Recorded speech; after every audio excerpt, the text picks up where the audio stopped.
Hello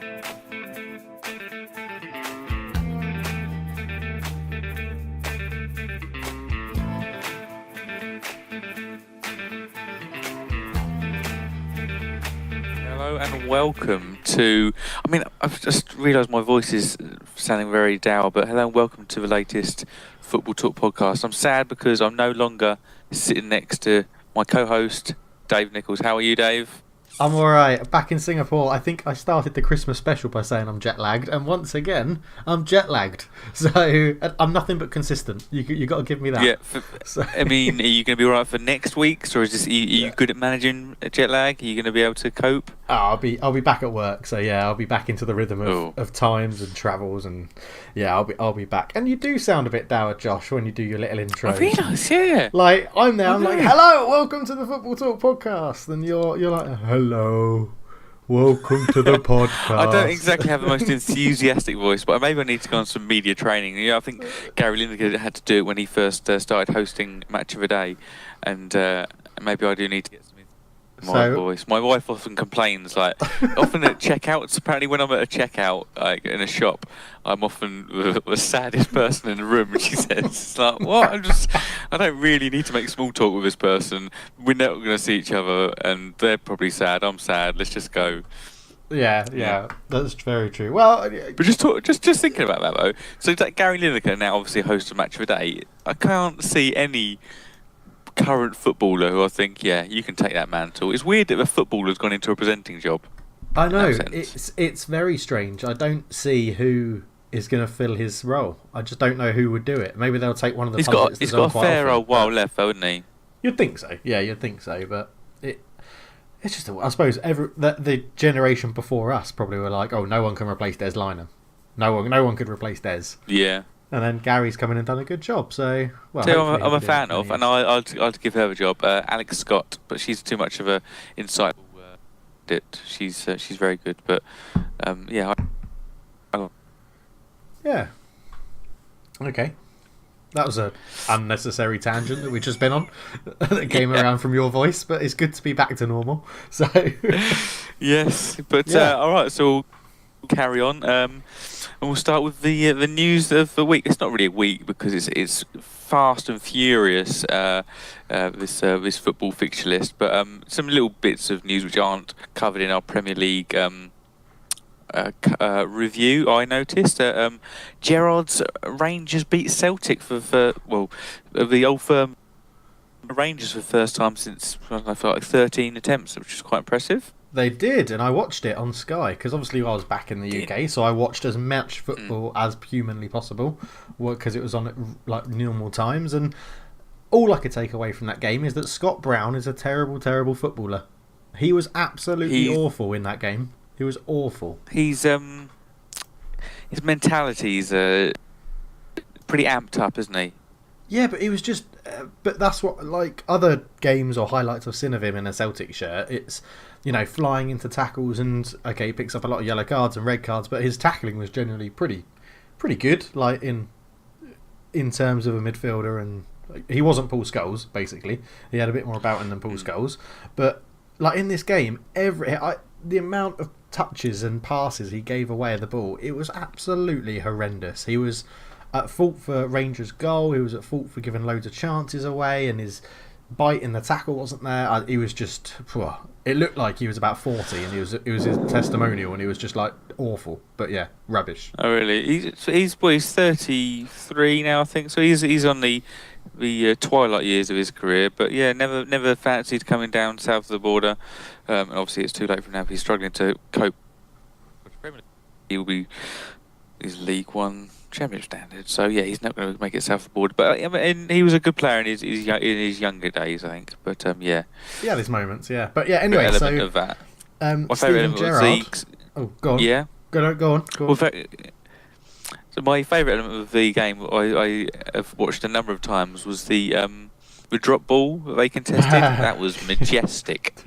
Limbs everywhere, I think, is how Jeff Stelling summed it up. Yeah, it was brilliant. I mean, some guy I think went down with a head injury, and it was going out for a goal kick anyway, but the ref blew the whistle before it went out for a goal kick, and they did a drop ball, and yeah, it was just they just sort of ran into each other.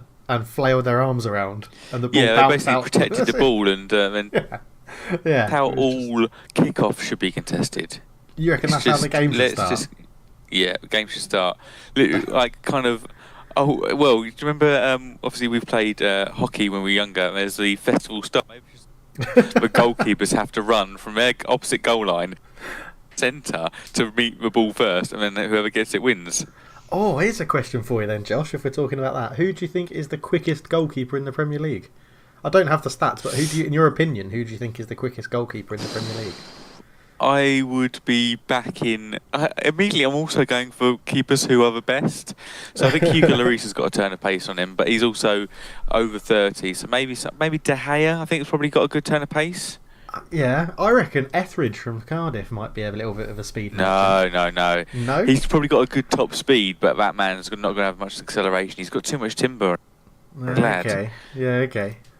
Yeah, fair enough. Matt Something to Ryan, know. maybe, might have done Matt something. Ryan. Yeah, Matt Ryan. Yeah, he could be a little bit of a sprinter. He could have a sprint in him. That'd be interesting to see. Well, I think we should get the Premier League to line up all the goalkeepers and just have a race. Well, That's that what I goes think.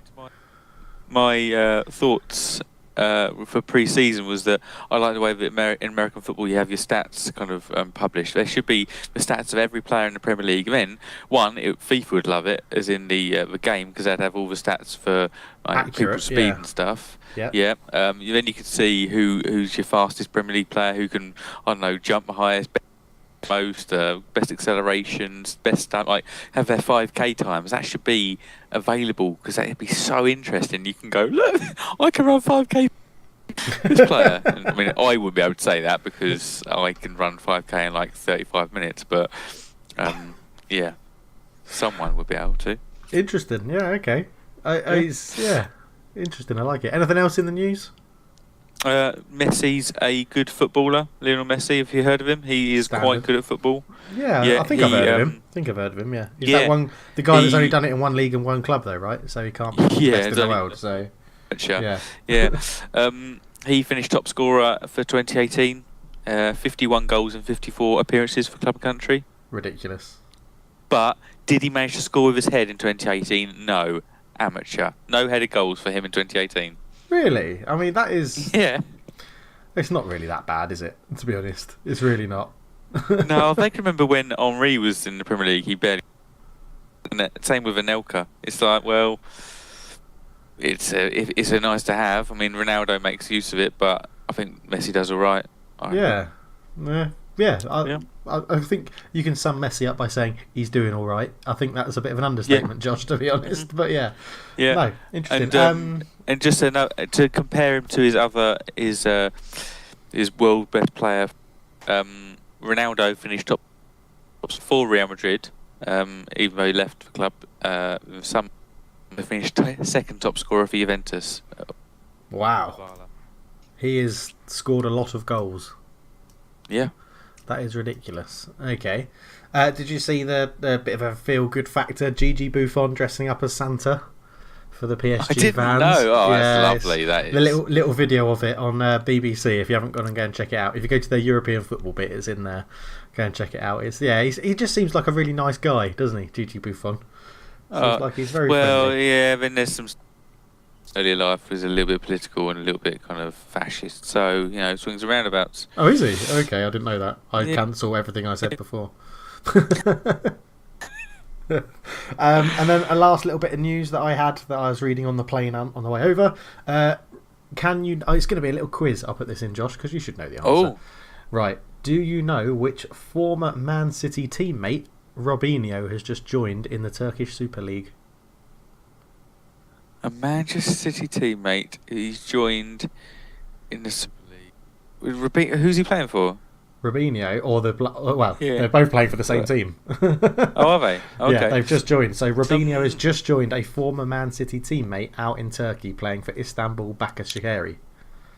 I'm going to go something like... Was it definitely his teammate, or is it like kind of just Man City in general? It's definitely his teammate at Man City. Oh. I don't even know playing, but I'm going to go for Elano. It's not. It's Emmanuel Adebayor. So the strike force Oh, for of course, yes. Istanbul Başakşehir will be For some reason, I Robinho. don't remember them the same.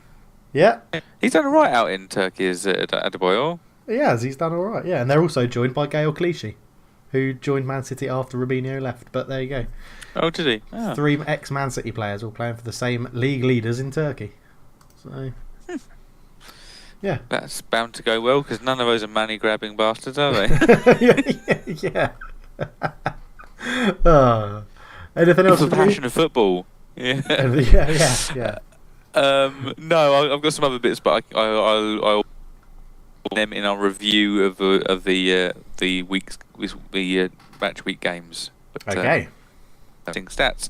So we'll go on to the quiz Kamara. I'll be testing you, Dave, and hopefully it'll go a bit more professionally than the last quiz I did because that was a bit of a shit show. Just blame Owen. Just blame Owen in that Christmas special. Definitely. I mean, if it was just us, Josh, we would have nailed it. So. Oh, absolutely. Yeah, he put me off. Yeah. Put me off my stride. So I'll give you the option here. It's much like the other week where you could choose. Do you want to choose left foot or right foot? Oh. We're having a YouTube channel called Cultured Left Foot. I'll go left foots. Okay. So this all came about because Harry Kane has scored the 21st, I think, of the left-footed goals in the Premier League. Okay. And so then a list was published of the most goals scored by people with their left foot. And so you could have even named the 3 players above Harry Kane who are predominantly right-footed. Or you are now going to name the top 3 left-footed goal scorers, or scorers of goals with their left. In the Premier League all time or this season? All time. Oh, wow. Top 3 left-footed goal scorers. Ryan Giggs? Correct, with 83 goals. He's 3rd. Oh, wow. Okay. Just for the amount of numbers of games he played, I'd have to say maybe Gary Speed. Gary Speed is on there, Okay. but he is somewhere around. Okay, so he's not in the top 3. So Giggs is No. 3rd. Are they obvious names? Like, are they household names? Yes, they are very much. Everyone on this list you know of. Stuart Downing. What the Therefore, no. He's left So much more obvious. Yeah, but he's shit. Okay, yeah, I'll give you that one. Okay, so more obvious than... Bigger names than that. Like, huge names. Oh my god, Damien Duff. Right, Damien Duffy is on the list, but he's 3 below. Oh. Alright, so you've got. Okay. But obviously you will name some other players, no doubt, and I'll tell you where. 2 more to name in the top 3. Yes, in the top 3 of left-footed goal scorers. Okay. I didn't think you'd struggle as much as this, Dave, but you have done. All right, we should move on. The struggle I'm having. Stuart Downing. The problem I'm having is thinking of big, like, famous left-footed players. Giggs, Speed. I mean, That's the problem. I've gone from Giggs to Speed to Stuart Downing and Damien Duff. I mean, there's a lot of people in there that I'm missing that I've got to try. You're not even. If this is goal scorers, you're not even naming strikers yet, Dave. So maybe just go there. I'd say. Yeah, who's left-footed striker? Who's a left-footed striker? I don't know who a left-footed striker is. I must know a left-footed striker. This is going to be a real tough quiz for you then. It really is, yeah. All right, we'll pick that up at the end. Okay, so we'll go on to games. Was surprising. I would say fatigue has very much come into play here with games days after day after day. And we'll start with Brighton Hove Albion hosted Everton. And just while you say that, Josh, you're saying that fatigue is getting in. Isn't it weird that not many teams have rotated?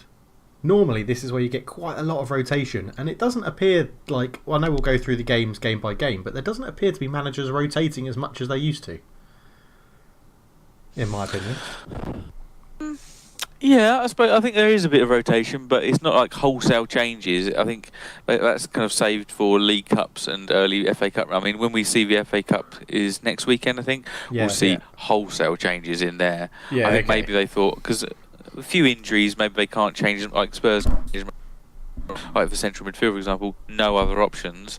We've got to play Sissoko and Winks. Maybe Oliver Skip, a youth player, can come in, but no professional level. So we'll, maybe as the injuries have taken their toll and they actually just needs must. But so Brighton versus Everton. We had a 1-0 win for Brighton. Yes. I think had one of the hardest schedules across the Christmas period in terms of time frame between games. Liverpool had the most favourable, just for information now. And it's Locadia was at it again, wasn't he? Locadia. Locadia, yeah. Locadia. Oh, is there another player? So no, Locadia. Locadia is there again, and it was an interesting game, really, because I think we all thought actually in the last episode that Brighton were going to struggle because of Matt Ryan going, and there would be a bit of a flow of goals against them. But I mean, was it David Button they played or Prutton? David Button comes in, ex-Spurs youth player. Yeah, yeah, and he had a few dodgy moments, but also a few very good saves. So it's yeah, I don't know. What do you think about for his first top level game? Yeah, I think it'll be reassuring for him. He keeps a clean sheet, and Brighton pick up points without Matt Ryan, better players. But in truth, I mean, Everton never really looked like scoring. No, they were poor. I don't know. They lined up with 5 at the back, and it was just kind of like, oh, that's not. If away at Brighton, 5 at the back, maybe needs must with players out injured, but that seems a bit of an overkill for away at Brighton. But one player I want to pick out is Yerry Mina. So Yerry Mina's a big old player, big lad. Yeah. And loves to head the ball. He loves to head the ball, doesn't he? No matter who's in the way of him. He just ploughs through someone. He concedes so many fouls. But it's also, we saw it the other week, I think it was against Man City, his distribution just played it out and they conceded a goal from it. He has got very poor distribution, which for someone who Barcelona signed seems a very odd turn of events. He's still adapting, obviously, still very early on, but yeah, I'd imagine Everton fans might find him a little bit frustrating because what you want a centre-back to do is not make mistakes, not concede fouls, needless fouls, and be able to just pass the ball out properly, and if he's not doing those, it's a bit infuriating. But then again, they've got Michael Keane and Kurt Zouma either side of him who probably aren't filling them with too much joy either. But yeah, my fact I'm going to put to you here, but in the month of December, Jordan Pickford conceded as many goals as he had done in August, September, October and November. Wow. Yeah. Doesn't like the cold weather. Oh, he's from he's from Sunderland, isn't he? So he should be fine. Yeah, he's a Mackham, yeah. Yeah. That is he falling apart? That's probably a little bit harsh. Is he I don't know, is he succumbing to the pressure? Are we seeing the real Jordan Pickford sort of thing? Has it all been a couple of mistakes have crept in, haven't they? Yeah, that's what I mean. Is this more of his standard level we think we're seeing now, or is it this will be a blip and he'll get back to his normal level? I feel that this is maybe his normal level. Okay, fair enough.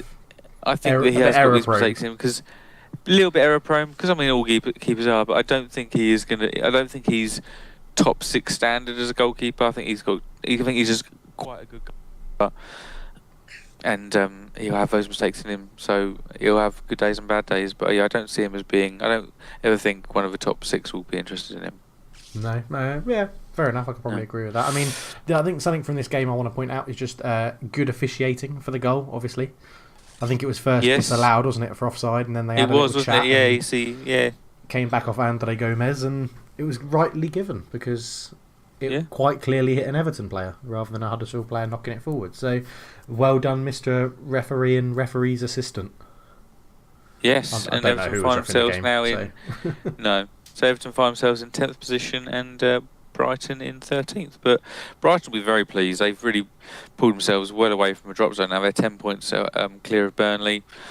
They got 18 games left. Need to probably pick up another 10 points to consider themselves on the verge of being safe. So I think they're looking pretty rosy right now. Yeah.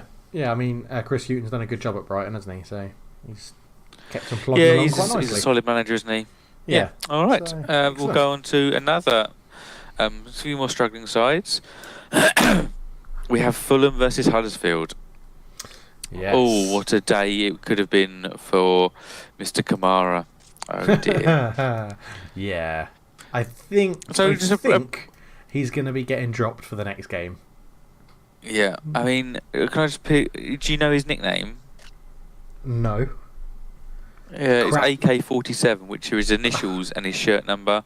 Which I mean, reeks of Bellend, doesn't it? It does. That absolutely stinks of knobhead. Yeah. Yeah.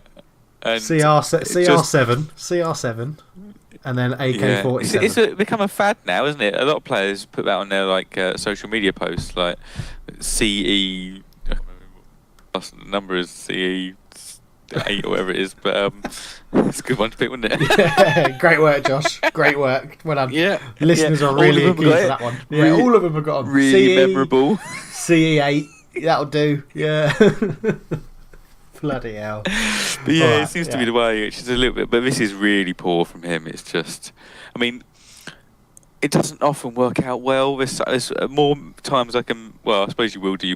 You'll remember the bad times, like Christian Benteke, taking it from Milivojevic, and it's just, you need to score at that point, and so many players came up to him and begged him to swap. But Mitro was good because he came up and gave him a little kiss on the head and hopefully wished him good luck, or he kissed him and went, "I will kill you if you miss this." Yeah, it was like a mafia. That's a mafia kiss, I reckon. That's not a kiss of good luck. Yeah, that's one of those kisses where he's going to be swimming with the fishes. But it's even for the manager to come out and be like as angry as Ranieri was after the game as well. Ranieri as well. You've everyone's favourite Italian uncle or granddad. It's just he said he said some harsh words there. He did. He really did. I mean, the game itself, pretty much a game of two halves, wasn't it? To be honest, I mean, I know they all are, but in the sense that Huddersfield dominated the first half, and then Fulham, I don't know, Ranieri seemed to do his little Tinkerman stuff and change some tactics, and they got back into it in the second half, but it's just not looking very good for Huddersfield, is it? It's looking bleaker and bleaker every day. Well, they're getting relegated, that's why. Well, okay, cheers, Josh. I was just trying to make a bit of a conversation about it. Well, I'll move on. I mean, they're 4 points adrift of Fulham now after that win. They're 5 points from safety. They score so few goals. I mean, unless they somehow manage to convince anyone to sign for them in January, which, unless you're, I don't know who would want to sign for them, but maybe a championship level who isn't going to get promotion that season, because you'd think, get 6 months of Premier League football here. Or a player who's wanting to come into the English game, but then they're going to take time to adapt. It's maybe loan deals, but really, I think it's hopeless for them, I'd say. I mean, the problem I see, that obviously Huddersfield had a lot of problems, but one of the ones they would have been banking on is that they would have been near to Cardiff and one other team. That's what I think they would have thought at the beginning of the season, they started badly. Mm-hmm. But even now, Cardiff are 8 points ahead of Huddersfield. That's at the turn of the year, that is crazy, isn't it? That is. I mean, Southampton have got a game in hand. I'm just looking at the table. Southampton have still got a game in hand on Cardiff. So if Southampton No, they're all level games now. They're all level games. Okay, and Southampton lost, so ignore that conversation. Yeah, ignore that. Jet lag. We're blaming jet lag on that one. Yeah. But yeah, it's all doom and gloom. Mitrovic got his goal eventually. Nice finish, wasn't it? A lovely finish. It was a lovely finish. I like him. We had this conversation. A lot of power from a short backlift. Yeah, you do like him, don't you? So, as you say, a lot of power from a short backlift. I don't know how he does it. I don't know how, not just him, how players do it. How they get that much power with such little backswing or backlift, what you want to call it. It was just ridiculous, but yeah. Yeah. I would imagine it's due to them having much more powerful legs than I, and much better technique, is how I'd say that. Probably. Often I run for about 10 metres and then try and kick it, and then it goes so pathetically weak. I'm like, that was a pass. So, yeah. Nice. A little insight into Josh's athleticism there. Yeah. Yeah, you know my 5k time and how good I am at striking a football, so there you go. Yeah. There you go. Anything else to say on the well Fulham done, game? Fulham. Yeah, well done. Well done. Just well done. We'll move on to one of the shocks of the day. This was a team who'd recently beat Chelsea, recently beat Man City, and they come against Cardiff. What can you do there? you can lose at home. Oh dear, Awful. at home. And yeah. when we said about Brighton losing Matt Ryan and we thinking there's going to be goals, how important is it that Cardiff have kept Neil Etheridge? Sven-Goran Eriksson allowing him to stay in the Premier League and not getting called up for Thailand. Yeah. It's and Philippines. He goes and saves a penalty. Yeah, it's just incredible, isn't it? Absolutely incredible. He's a good keeper. Is he? I think, well... He's a good shot stopper. He's a good shot stopper. He's a good shot stopper. He's just got... Because you never really see him come for crosses because he's got Sol Bamba in front of him, and I think you just expect Sol Bamba to head everything away. Like Etheridge would probably do well. Yeah, I think Etheridge would probably do well in goal for someone like Everton because he'd expect Yerry Mina to head everything away. But I can't call him a good goalkeeper. Players fit certain systems. Yeah, and I think so. That's fair. But I do have to admit, I haven't seen the highlights of this game due to travelling. I didn't get a chance to do it. So Josh, this is all on you. No pressure. Yeah. There really isn't much to highlight here. Brilliant. I mean, it's not like there's a lot going on. It was pretty poor dive. I mean, it again comes back to fatigue. It's just, and it's fine margins, isn't it? I mean, obviously, Robin van Persie scored their penalty. Left-footed striker. You your first left-footed striker. Yes, he is number 2. Oh man, number 2. Okay, right. I'll just jot it down. Sorry, carry on with your. Sorry, listeners, if anyone's wearing headphones, that'll probably be quite loud. Yeah, carry on with your review. Sorry, of Leicester Cardiff. Yeah, it's just I'll keep banging about this fatigue. It will come down to fine margins, and Leicester fans will obviously go away very unhappy about this. Cardiff fans will go away very excited about this, but it's just the product of these results, and it's a bit. I don't know. It makes me sad to see because my side was on the wrong end of a really bad result. But well done, Cardiff. Do you feel Cardiff are doing enough at the moment? They've obviously got some results recently. No, I think Fulham and Southampton will have enough about them to jump ahead of Cardiff, and I think the bottom 3 will probably now be Huddersfield, Burnley, Cardiff, because I can't see Burnley turning this form around. They have to do something different, Burnley, to change it around.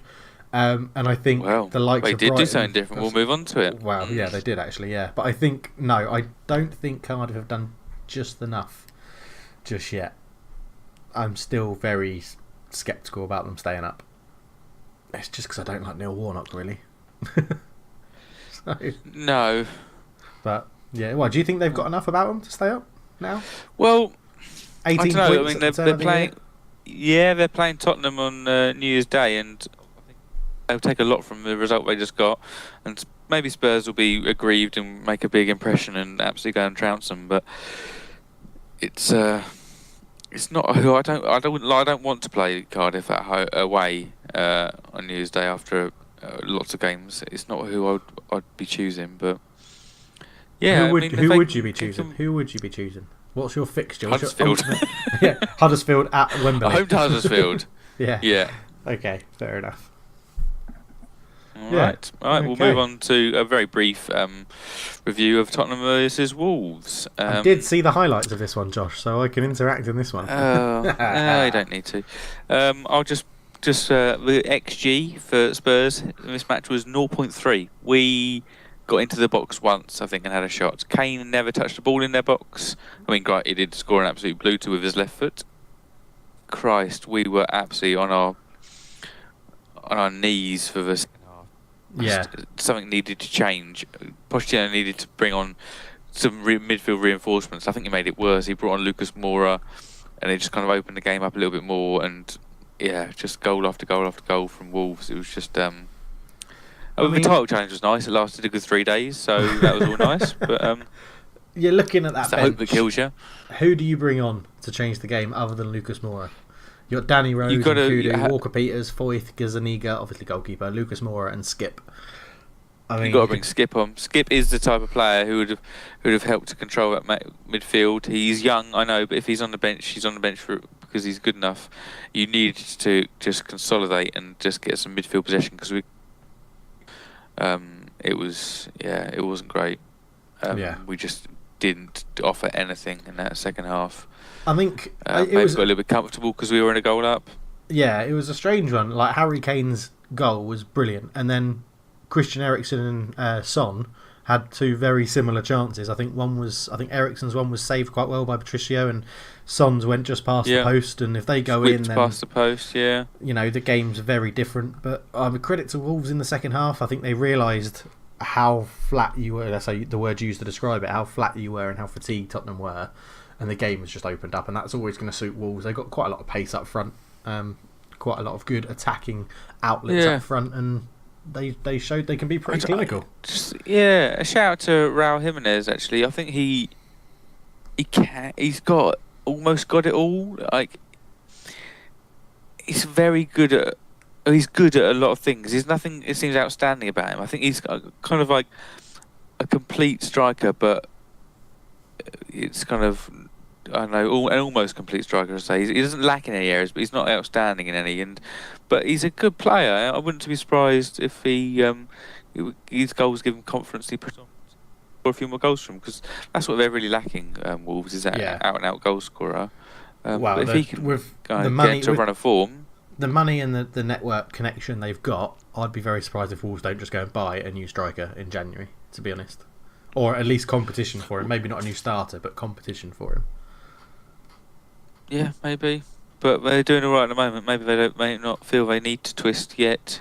True, unless someone becomes available and is available in January. But they could easily wait till the end of the season, because they were in a decent position. Obviously, they're in that clump of 7th to 13th, where 4 points separates 7 clubs. Is it 7 8 clubs? Yeah.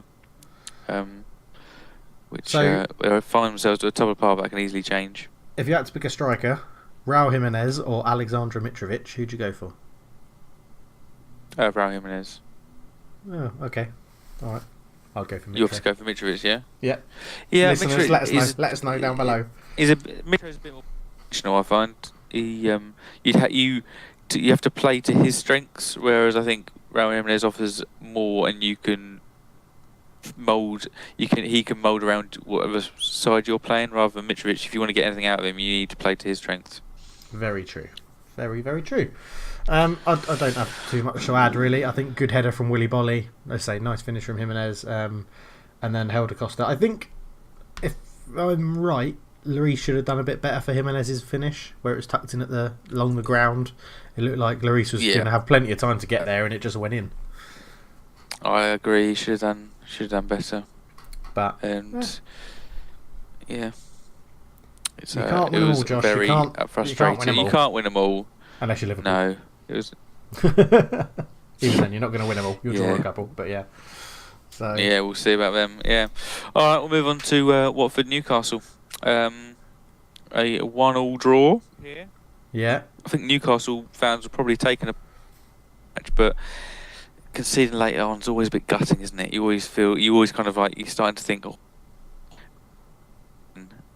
no, it doesn't happen. But Rondon again, very good in the air, isn't he? Rondon, he's a unit. He's an absolute unit. He is a beast, yeah. He's a beast. And we're talking Mitrovic about or Rondon. That's tough. I know which one Benitez would have. Well, Benitez would have Rondon because he sold Mitrovic. Indeed. I would probably still pick Mitrovic, I think. Oh, your love for him is blinding you, man. I don't know. I think he actually offers more with his feet, Mitrovic, than Rondon. I think he actually offers more technique. So they're both good in the air. I think Mitrovic offers a bit more as a...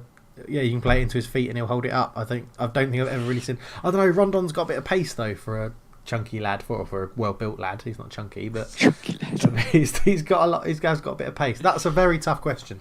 That is a very tough question. All right. If I didn't have to think about my last left-footed goal scorer, I'd be thinking about that question. You'd be able to spare some great brain capacity for it. Yeah. Yeah, exactly, yeah. But we're talking about fatigue, and obviously Gracia rested Troy Deeney and Doucouré, and then brought them both on, and they combined, or had some involvement in the goal. Obviously Doucouré scored it, and Deeney was in the build-up. Delafeu assist, didn't he? Yeah. He's on. He's playing very well at the moment, Delafeu. Yeah, he had a bit of a poor game here, but he obviously then pops up to make the difference, puts in a decent cross and scores. So as long as the player's doing that, you obviously be a terror, but ultimately the difference is making or scoring goals, isn't it? So Yeah. he's doing that. He's contributing. Yeah, it was a very interesting. Watford looked like a team that had made 6 changes. They looked like they had lost a little bit of the cohesion that they had in recent times. But yeah, the manager makes the right changes and the game changes. So it's, I don't know. Yeah, I quite like what Watford are doing this season. Up in 9th, doing well. Just get rid of Troy Deeney and everybody's laughing. So, did you get your Christmas card from Troy Deeney? I thought it would have been first on the top of his list. I assume he listens, so he would have heard the love you've got for him. So do you know Troy Deeney's only 30 years old? He looks so much older. He's younger than us. Shit. He's younger than us. He's younger than us. That's ridiculous. Yep. That is ridiculous. I always thought he was like coming to the end of his career. Oh, Josh, that's really depressed me. Yeah, I hadn't put 2 and 2 together, but yeah. Okay. Moving on. Moving on. Moving on. Cheer you up a bit more. Yeah. Cheer you up a little bit more. Moving on. Arsenal got thrashed. Surely this is like the one game you didn't want Arsenal to get thrashed, because absolutely, I'd much rather Arsenal won. Yeah, because it would have kept you at pace with Liverpool. What is it? 9 Correct. 9 points. 9 points. Yeah, I think, 9 points now. It's I mean, let's talk about Arsenal's goal, because they took the lead 11 minutes in. It did. Alex Iwobi remembering that he is actually a professional footballer and doing something useful on a football pitch. Yeah, he's been a bit better under Emery. I just don't rate him. He's just terrible. He's not a Premier League footballer, Alex Iwobi. He's not. He's got better, but he is still he has a touch of Isco's about him. What I don't like about Isco is he back. Yeah. His first back on the ball and then move forward. It annoys me. Yeah. Because there's often times where he can move forward, then he's away from that player and he's driving at the back four, but he always slows it all down. I'm not a fan of that. Yeah, he doesn't take it in his stride going forward straight away. He always stops. But yeah, they took the lead. A lovely cross, and Ainsley Maitland-Niles slid in at the far post to put it in. 1-0, and all that did was poke the beast, really, didn't it? Yeah, it did. That angered the beast. And it's ridiculous. And then, because obviously that then leaves Arsenal with something like 80 minutes of defending, and they can't really do 8 minutes of defending. Yeah. No. Well, as it showed, they went from 1-0 up to 2-1 down in about 8 or 9 minutes, wasn't it, or something? So yeah, absolutely ridiculous. I mean, what is wrong with Arsenal? On the face Arsenal? of it, they look like good goals, but when you look at it, they're horrific goals because players just swinging legs, panic setting, didn't it? It was Firmino's goal when he dribbled the ball through about 3 people, and in real time you think, oh my god, he's the quick movement of his feet and the lovely finish into the bottom corner. But really, he sort of runs diagonally one way and then literally just turns diagonally like 90 degrees the other way. Yeah. And Socrates comes in with a slide tackle when he was never going to get the ball. Torreira just falls over. And I can't remember who was playing. I think it was Mustafi was the other centre-back at the time. Just sort of, like you say, just sort of like dangled a leg and fell on the floor. And it was like, why has no one just backed off and just cut down the shooting angle rather than stay on their feet rather than slide around like you're a kid at a school disco sliding on your knees sort of thing. But it was still a good goal. It was a good goal, but there's so much defensive changes that Arsenal need to do. They're just ridiculous at the back. And I can't remember what number goal it was, but when Liverpool had a corner, it might have been the 3rd goal, and Andrew Robertson just puts a long ball out to Sadio Mane or to somebody somebody put a ball out to the left hand side when they're pushing up from a corner, and it's crossed a goal, I think, to Sadio Mane, who just puts it in practically an open net. Correct, yeah. And it was like the Arsenal defence pushing out, the penalties. Salah about 3 times in 2 seconds, then complains it's not a penalty. It is a penalty. It's not the strongest of ones, but it is a penalty. I'd say the second penalty is weak, personally. Yeah, the little push, little nudge in inverted commas. Yeah, it's there's not enough in it for me. Michael Oliver, have mercy! Come on. Well, yeah, but if it's a penalty, if he thinks it's a penalty, isn't it? It doesn't matter what the scoreline is. It doesn't matter anything like that. And credit to Salah for he's going for the golden boot again, but gave Firmino the chance to get his hat trick, which is very nice. I do like it when footballers do that. When the scoreline's as it was, I like it when footballers do that. But it sets Liverpool up very, very nicely, doesn't it, for the Man City game on the 3rd of January? They're not playing usually, are they? They've got a bit of a break. So. No. But yeah, I mean, 9 points to you guys. What is it? 8 points ahead of City, I think, or maybe 7 points ahead of City. It's getting closer and closer, Joss. 18 games to go, and it could be Liverpool's title. 18 games, yeah. It could be. It may well be. I think they're in a position now that I think if they avoid defeat against Man City, it's theirs to lose from there on in, because City really do need to get these points back, claw back, and obviously it's a perfect opportunity to beat the side you're chasing. So I think Man City do need to win to give themselves a fighting chance. Yeah, I agree. It's all dependent for me on how much they progress in other competitions and how much of a distraction, how much of a drain on their resources that is over the rest of the season. If, say, Liverpool get knocked out of all competitions and focus on the league, it's they're home and dry. But if they go deep into other competitions, they're going to have to make some decisions around their squad, aren't they? They are, yeah, they are. What would you prefer, thinking of that sort of thing then, with Tottenham? Would you prefer them to go deeper into a number of competitions, or try and just focus on the league and try and nick second spot or something? Or are you confident top four's there, so now you can go into like the FA Cup or the Champions League if you can and go further in? I think we've got to go aim to win a trophy. I think we can. I mean, we're 7 points clear of Arsenal in 5th. I think just generally moving forward, we've got a lot of players coming back from injury. In the next few weeks, we'll have a bigger squad available to us. I think we need to push on and win a trophy, push on and win the league, and then see what happens with the FA Cup, and then the least likely of all be in the Champions League, how we progress with that. Of course, we've got tough matches coming up. But yeah, I think almost take your eye off the ball, resources off the league, maintaining a position, but I'd like us to win a trophy because it's a bit of a monkey on our back. Yeah. Okay, cool. And I guess now, for a rarity on the podcast, we can do a quick review of Sunday's games as well. We can. Which is, quite rare for us to be able to do that. So. It started early with Palace versus Chelsea, and Palace got worried. Well, what they deserve really, draw this match, didn't they? Palace out to just get 0-0 and move on, and they didn't. And N'Golo Kante is adapting, isn't he?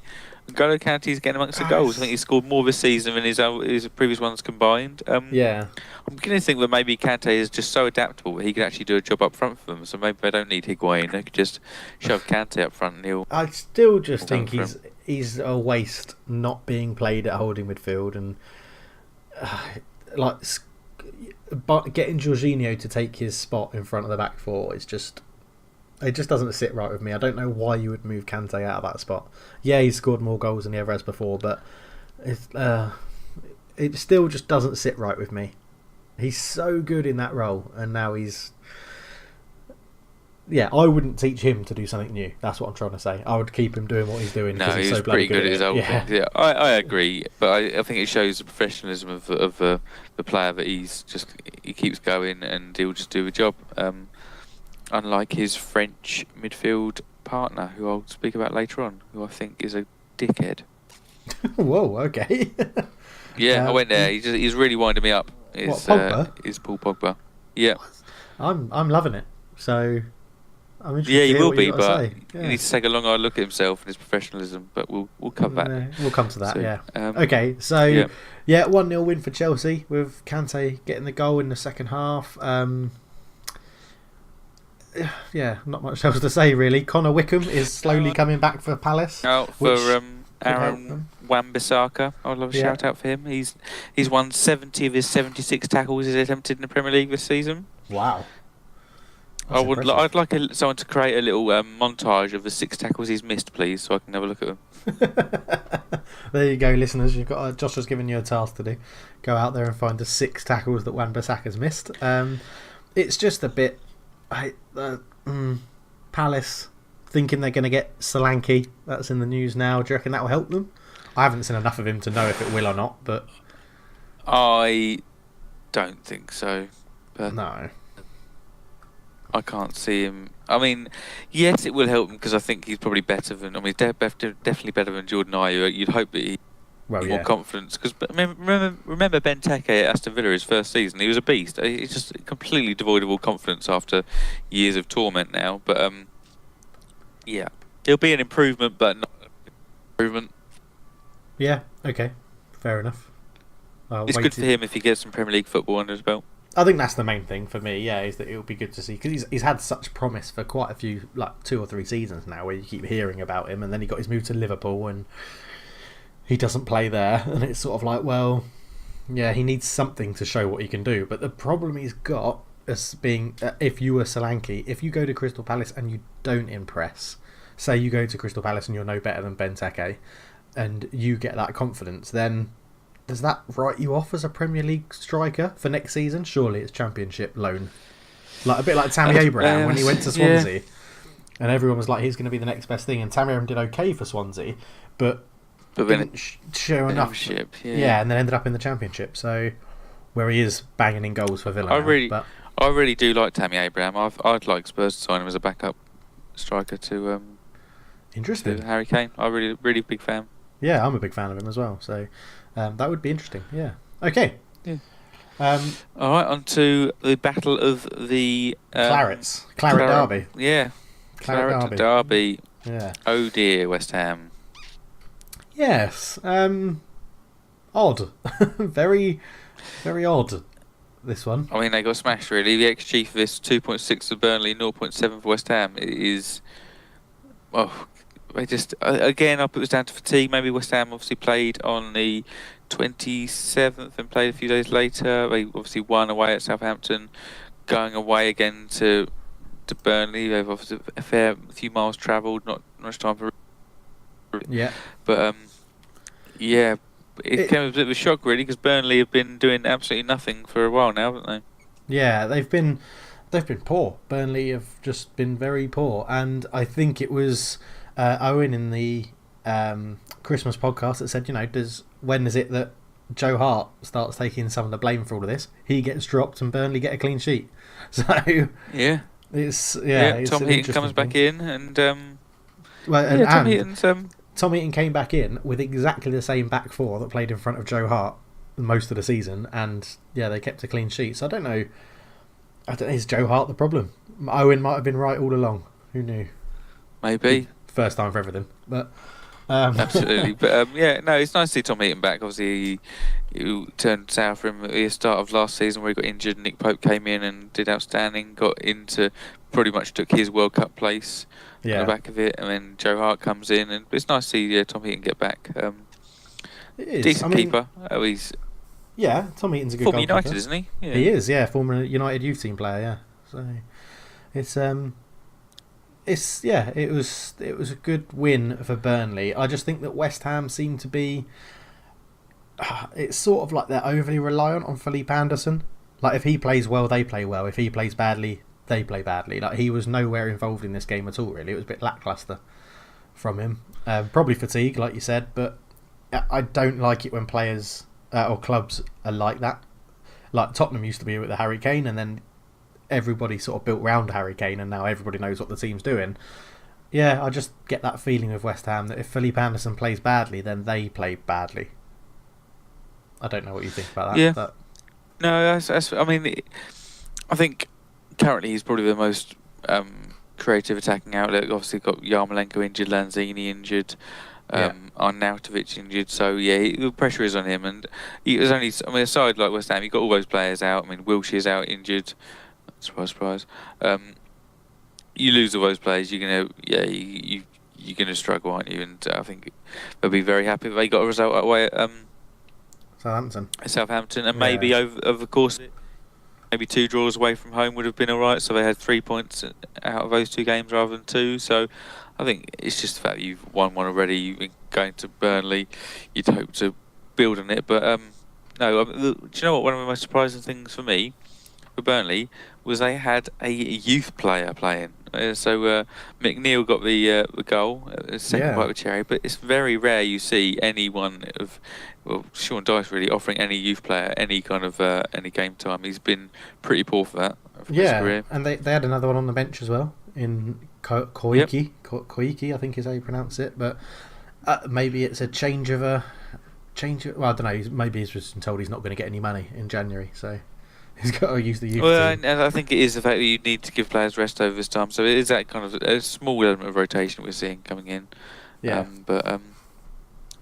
Yeah, it's nice to see. Cause it is nice to see. If he's good enough, he deserves a chance to see how many more games he plays this season. Yeah, very true. So then on to Southampton, who have lost 2 in a row now.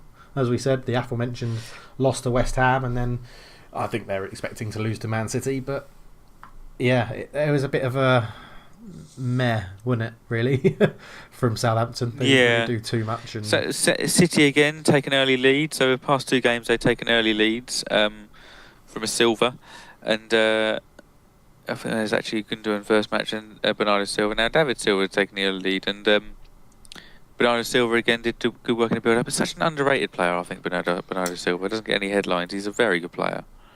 I think he would get a lot of headlines if he was in a different team. I don't necessarily think he's underrated as a player. I think he's underrated in the Man City squad. If you think about how much Sane gets talked about, I think I really like Bernardo Silva, and I'm very annoyed he plays for Man City. But yeah, I think he's understated rather than underrated, if that makes sense. Okay. Yeah.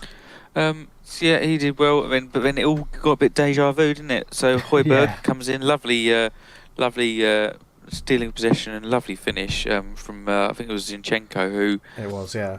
Evidently is even more defensive, weaker link than Delph was, and so he cannot play versus Liverpool unless they want to get absolutely trounced. How long is Mendy out for? Do we know? Was it mentioned? Oh yeah, he's not going to be. No, it's weeks rather than days. Okay, so you reckon Delph will be back in after his suspension? But I think for the Liverpool, he was straight red, wasn't it? So Zinchenko, I think it was going to be Laporte at left back, which is what Stones are not Andy though. Or company. Yeah, company might come back in. Yeah.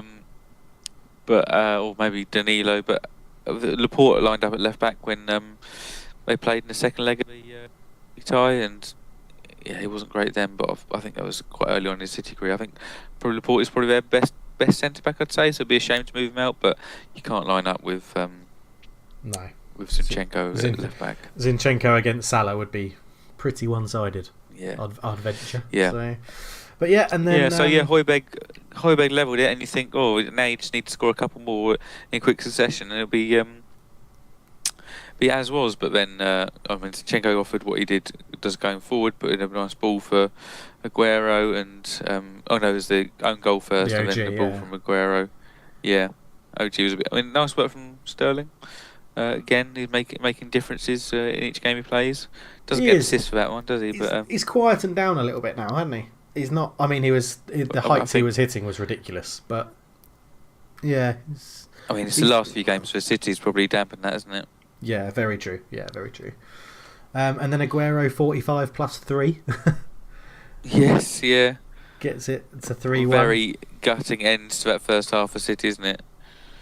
Yeah, it's just ridiculous. And then second half was pretty, well, from the highlights I've seen. Obviously, I couldn't watch the full game because I was in the air, but from the highlights I've seen, pretty uneventful, the second half, other than the red card. Yeah, I think that, especially with this Christmas period, teams will just consolidate, and rather than keep going, they'll just go. City were just trying to manage the game. Højbjerg, you seen the red card challenge? Højbjerg, I haven't. No, red card.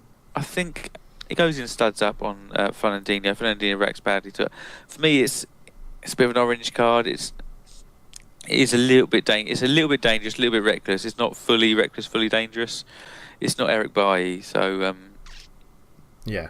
Yeah, I think it's a bit unlucky to get a red card, but still no clean sheet for Man City, continuing their poor run. So, if I was to put a bet on the full match, I'd say well, I'd put both teams to score and probably Liverpool to win, actually, if I had to put a bet on. I would probably think that as well. Yeah, Liverpool to win, both teams to score. So, but it keeps it interesting at the top, I guess. Say 2 points between you needed guys. To win. And, yeah. 4 points from Man City to Chelsea, and then I can't do that math. 7 points, Man City to Liverpool. I was going to say I can't do that maths, but I definitely can. Interesting though, this season, Liverpool with the best goal difference in the league.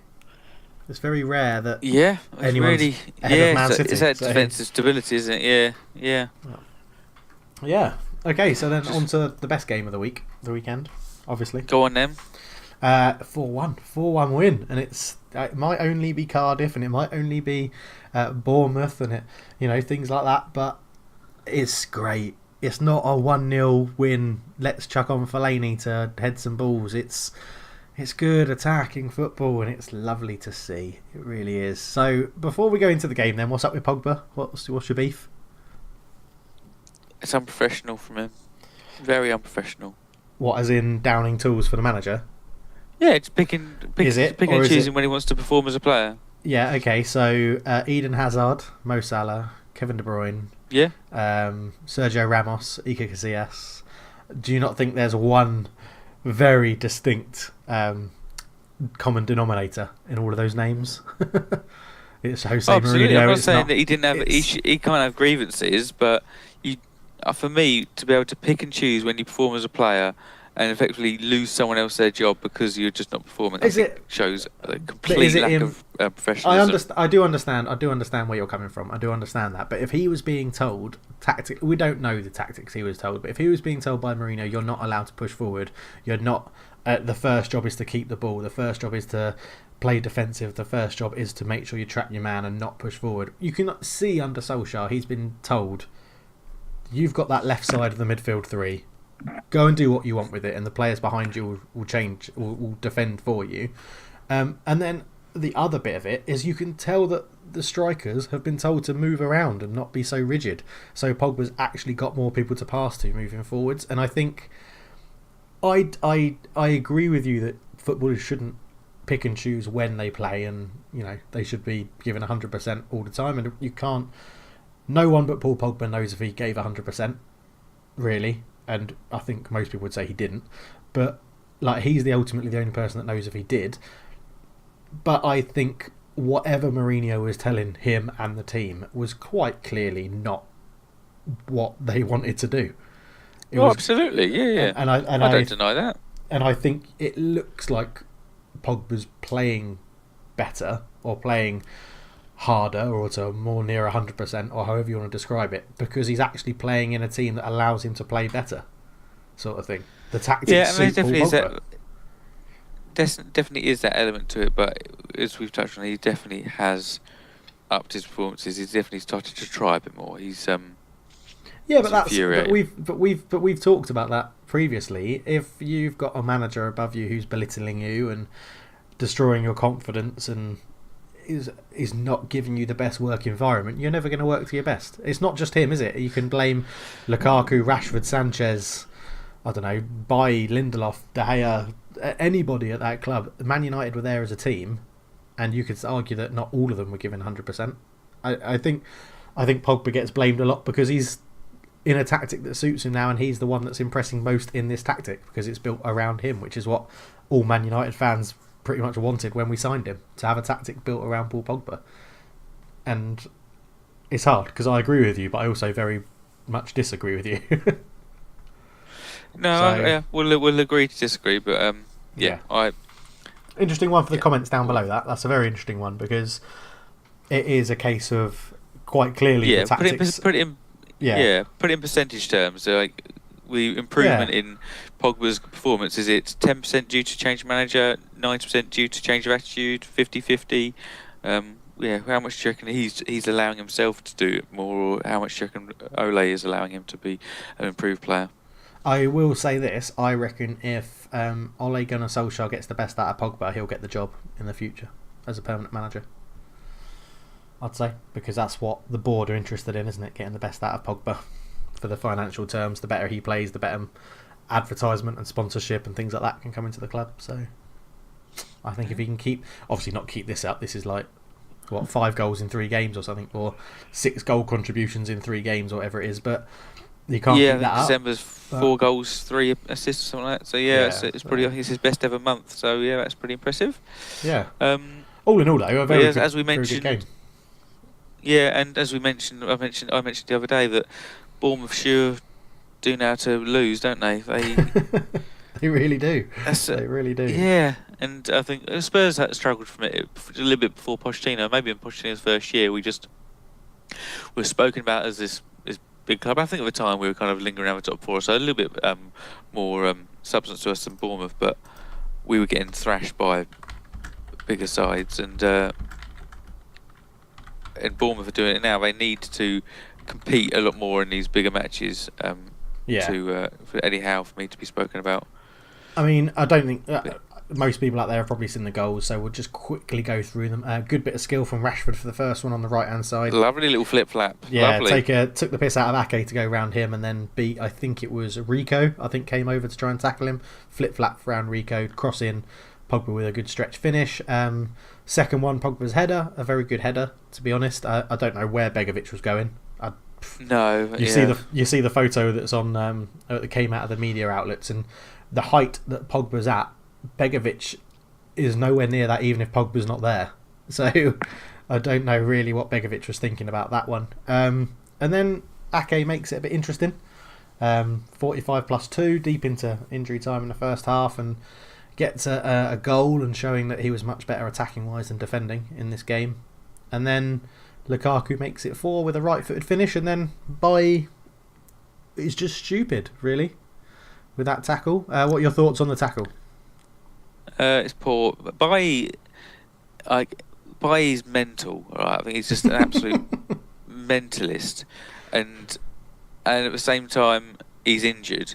So I think he's effective centre back for you about 20% of his career. So he needs to. Last season he was our best centre back. That's what's weird about it. I think he's another one that's just had his confidence destroyed by Mourinho. Like, he had such a good season last year, and then Mourinho's like... Well, he did get dragged off during games sometimes, didn't he? Well, yeah. So, I don't know, yeah. I can talk about Mourinho till the cows come home, which would be a long time here in Singapore, because there are no cows. But, yeah, okay. Well, that's the weekend review done, with tangents thrown in, like normal.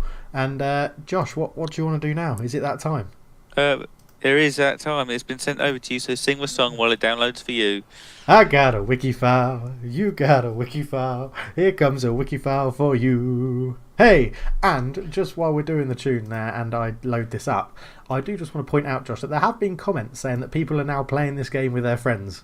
On the YouTube videos, people are saying they've taken this and they are playing it amongst their friends. So if you have any that have tricked your friends, if there's any that have tricked your friends and they haven't been able to get them, let us know, because it's really interesting. As long as you keep them within the rules.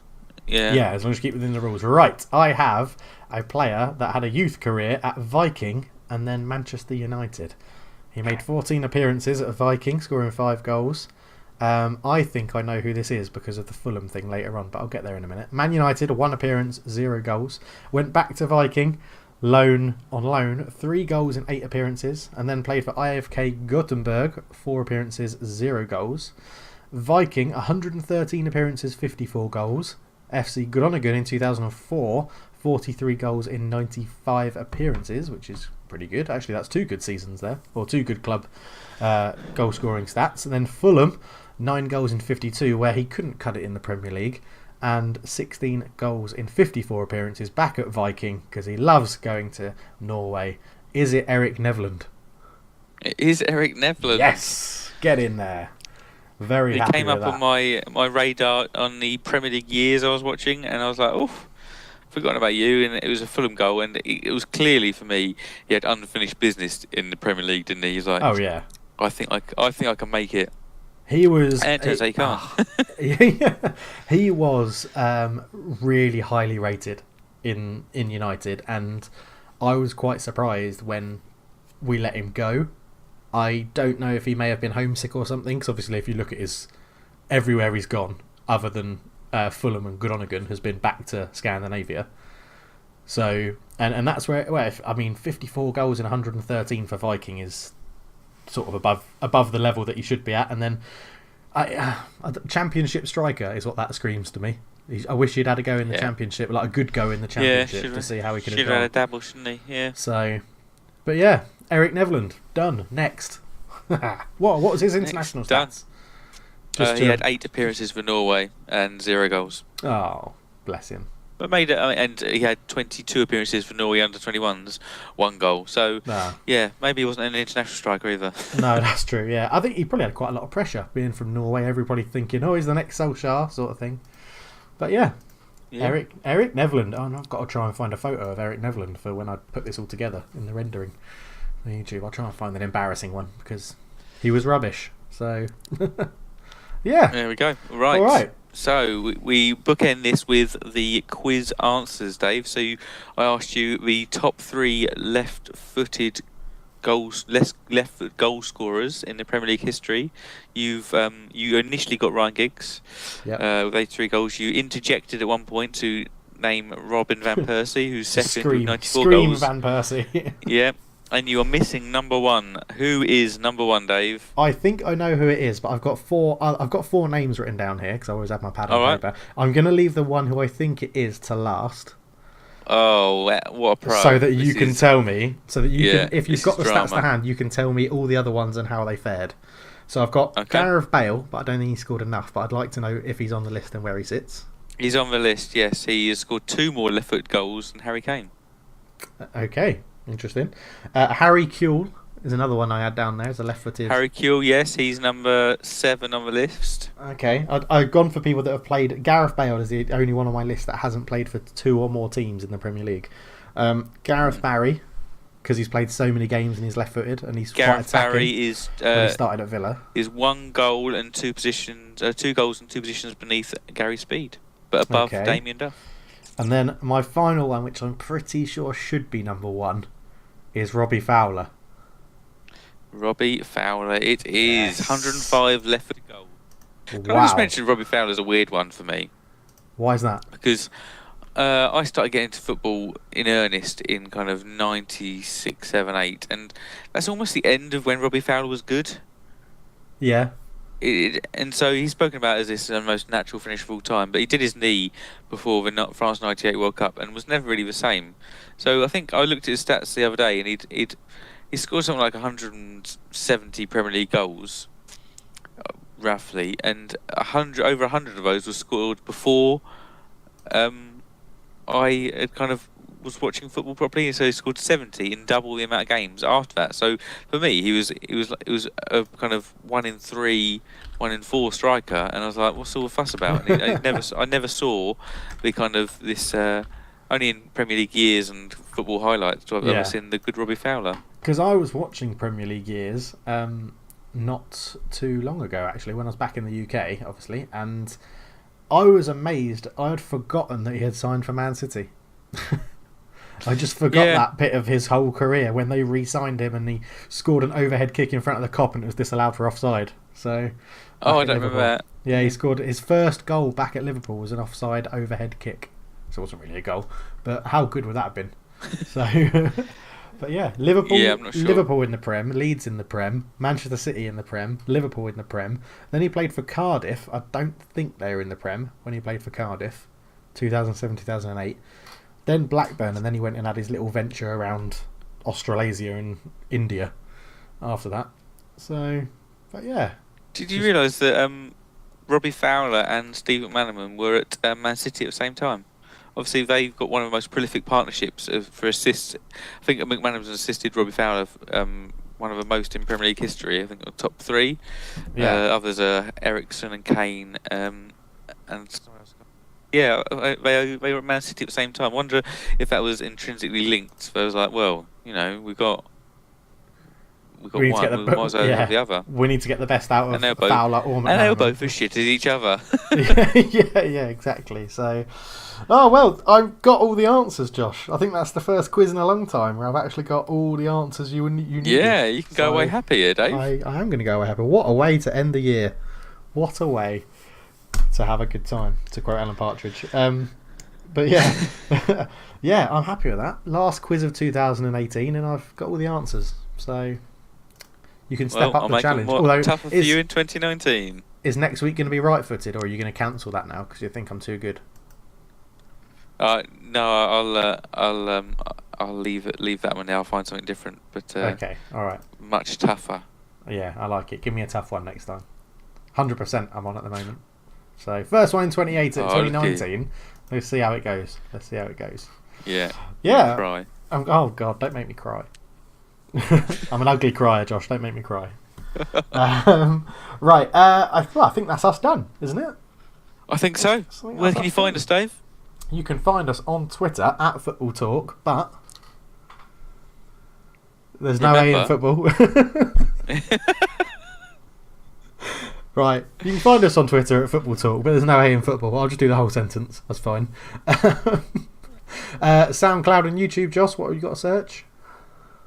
You search Football Talk, don't you, Dave? You do, and we pop up at the top, which is very, very good. Please do keep all your comments and your likes and your little hearts on SoundCloud or whatever it is that you do on SoundCloud to equivalent to giving a like on YouTube. And the listeners and viewership, as it is going up every week, so that's very, very nice. Go and tell your friends that we're out here and there's two grown men who are older than Troy Deeney talking absolute nonsense about football, and see if they want to get involved. Yeah. Leave your comments below. Exactly, pass the pod along. There's a tagline. I love that. Obviously let us know down below as well what you think about the Paul Pogba percentage wise. Like Josh said, is it attitude or is it tactics that are getting the best out of him and stuff like that? But I'm going to say goodbye, Josh. So what do you want to say?